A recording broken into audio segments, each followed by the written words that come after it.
Hey, welcome to A Few Minutes with Jesus. I want to try to help you keep things in perspective today. You know, I was reading in 1 Samuel in chapter 4, and the Israelites went into battle and they lost. So they were looking at some way to help win their battle. So what they did is they went and got the Ark of the Covenant, you know, the one that God resides in, and they took it into battle because they knew that the Ark of the Covenant, the Spirit of God, was in that thing. So they knew they couldn't lose. And what happened? They lost worse that time than they did the first time.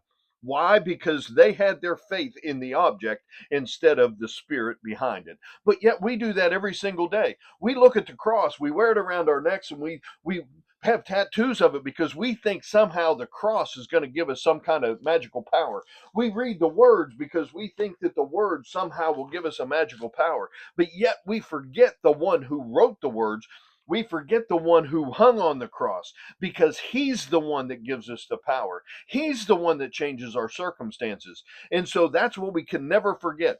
When we're reading the words, we have to remember the one who wrote them. When we look at the cross, we have to remember the one that hung on it because he's the one that gives us the power. That's where our power comes from, in Jesus himself. And so we can't forget him.